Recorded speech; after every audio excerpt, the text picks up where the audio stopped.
नमस्कार दोस्तों, मैं एम.एस. वर्मा अपने YouTube चैनल क्राइम डायरीज 9 पर एक सत्य घटना, हकीकत की सत्य घटना आज लेकर के फिर उपस्थित हुआ हूँ।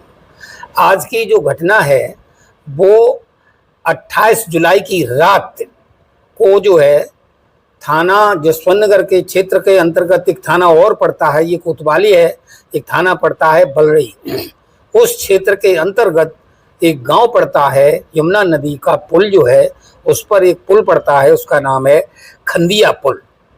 खंदिया पुल पर जो है रात्र के 11-12 बजे जो है एक महिला की डेड बॉडी प्राप्त होती है। डेड बॉडी प्राप्त होने से ऐसा लगता है जैसे उसका एक्सीडेंट हुआ हो, लेकिन पुलिस हर तरह से उसको संदिग्ध तरह से देखती है और पहले जो है उसको लड़की को जो डेड बॉडी है उसको उठाती है और थाना लाती है। थाना लाने के बाद जो है सबसे पहले उसकी पहचान कराने की कोशिश की जाती है। जब क्षेत्र के लोग उसको पहचान नहीं पाते हैं, नहीं पहचान कराई जा सकती है, नहीं पहचान हुई, तो फिर उन थानाध्यक्ष जो हैं बैतपुरा के बलरई के, तो उन्होंने जो है एक सोशल मीडिया का सहारा लिया और जितने भी जसवंत नगर में या अपने बलरई में, डिस्ट्रिक्ट इटावा में जितने भी ग्रुप हो सकते थे, व्यक्तिगत भी जिनसे वो परिचित थे, अटैच थे, उनसे सबको उन्होंने वो फोटो डाला और फोटो डालने पर ये लिखा इसमें महिला की, अगर किसी की पहचान हो रही हो, कोई व्यक्तिगत जानता हो तो हमारा जो मोबाइल नंबर दिया है उस पर हमसे संपर्क करें। दोस्तों, आज का सोशल मीडिया का जमाना है, कोई अपराधी कितना भी होशियार, कितना भी चालाक क्यों न हो, मगर बच नहीं सकता, क्योंकि आज जमाना है बहुत ही मॉडर्निटी का ज़माना है। आज जो है मोबाइल से आप अपराध करके बच नहीं सकते। ऐसा इसी महिला के साथ होता है।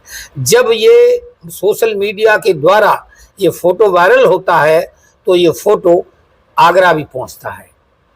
आगरा के जो हैं, इनके जो हस्बैंड होते हैं, वो उस महिला को पहचान लेते हैं और पहचानने के बाद वो दौड़े जो है भागे थाना बलरई आते हैं और थाना बलरई आने के बाद जो है वो बताते हैं, पूछते हैं कि भाई ये महिला जो है वो हमारी पत्नी है और उसकी पहचान यशोदा शर्मा उम्र 45 वर्ष के रूप में वो करता है। अब उसको पूछा जाता है, पहचान जब हो जाती है तो ये सब उसको पूछा जाता है कि आखिर ये घटना घटी कैसे, ये आई यहाँ कैसे। तो जो वो कहानी बताता है, उसको कहानी बताने के बाद इस दुनिया में सबका अब विश्वास खत्म हो जाता है, जैसे कि अब कोई रिश्ता बचा नहीं है जिसका हम लोगों ने कत्ल न कर दिया हो। अभी कल भी मैंने सुनाया, पत्नी बॉयफ्रेंड के लिए पति के ऊपर पेट्रोल डाल के अपने बॉयफ्रेंड से पेट्रोल डलवाती है और अपनी आंखों के सामने उसे जिंदा जला देती है। आपको ये सुना, इससे पहले एपिसोड में मैंने बताया एक माँ बताते हैं कि माता को माता नहीं हो सकती है, लेकिन एक माता भी एक बॉयफ्रेंड के लिए अपने 3 साल की बच्ची को गला दबा के मार देती है। लाल सूटकेस में उसको पैक करती है। पैक करने के बाद छत से जो नीचे कुछ जगह खाली पड़ी होती है, झाड़ियाँ होती हैं, उसमें वो बैग को फेंक देती है। वो भी बरामद होता है, सारे लोग पकड़े जाते हैं। तो माता ने मार दिया कई ठिकाने पर। अभी कल कहानी सुनाई है कि एक भाई ने अपनी माता, पिता, बहन तीनों का मर्डर कर दिया है। और तीनों का मर्डर किया क्यों है कि जरा सी 10 बिस्वा जमीन उस पिता ने, जो लड़की अपने 2 हस्बैंडों से उसकी नहीं पटी थी, उसको छोड़ आई थी, अपने पिता के साथ रह रही थी, तो उसके पालन पोषण के लिए 10 बिस्वा जमीन दे दी थी। इससे भाई नाराज था, उसने सावन से पहले ही ये कांड कर दिया।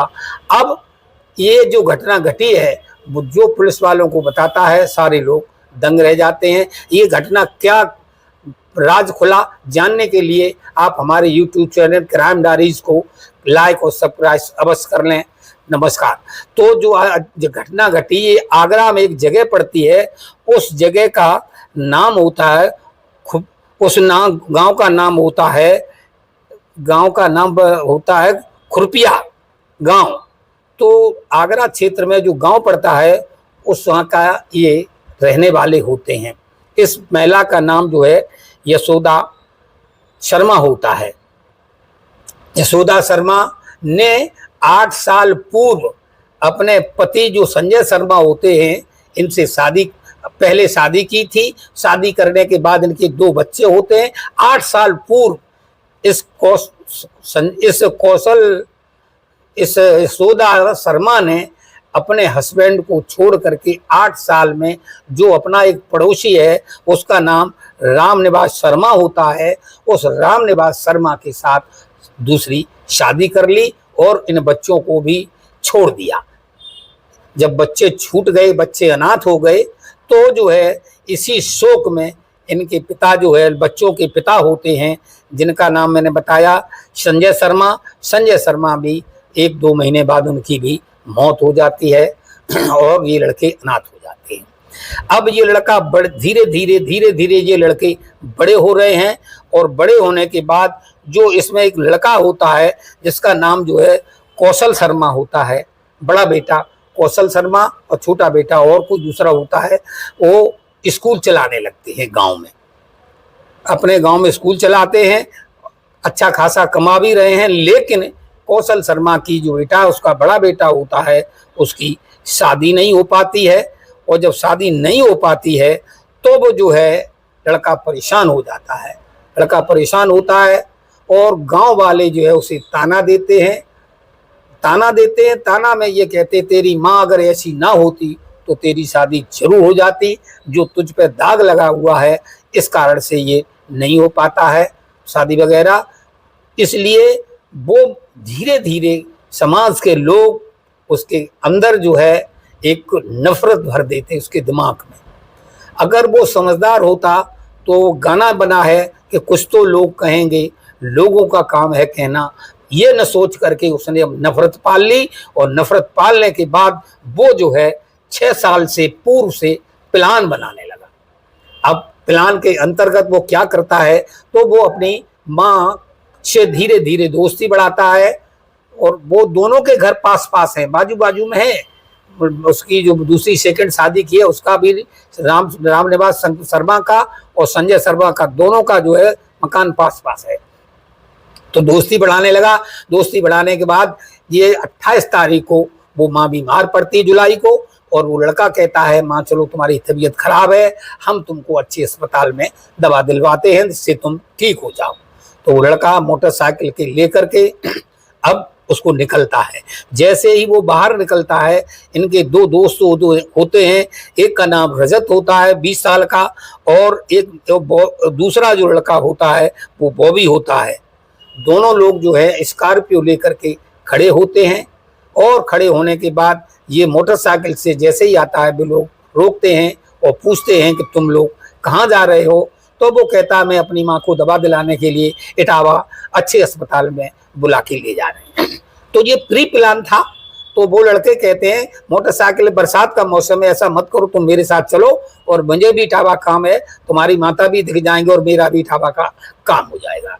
तो दोस्तों वो मोटरसाइकिल वहीं खड़ी कर देता है और खड़ी करने के बाद माता के साथ वो आगे बढ़ जाता है। उनके रास्ते में 2 दोस्त और मिल जाते हैं, वो भी उसमें बैठ जाते हैं। अब ये लेकर के माता जी को जो है चल देता है इटावा दवा दिलवाता है। दवा दिलाने के बाद रात करता है जानबूझ के और जैसे ही रात हो जाती है तो कचौरा मार्ग पड़ता है, उससे मार्ग से होकर के जैसे ही बलरई थाना क्षेत्र के अंतर्गत यमुना नदी का जो पुल पड़ता है उस पुल पर खंदिया पुल बोलते एक को, वहां पर उनका रात में उसका अपनी माता जो होती है उसका गला दबाता है और गला दबाने के बाद जो है वो लड़का जो है गला दबाने के बाद जब उसकी माँ बेहोश हो जाती है तो नीचे उस स्कॉर्पियो से फेंक देता है और फेंकने के बाद 3-4 बार उस स्कॉर्पियो से अपनी माता के ऊपर वो गाड़ी चढ़ाता है और गाड़ी चढ़ाने के बाद जब वो आश्वस्त हो जाता है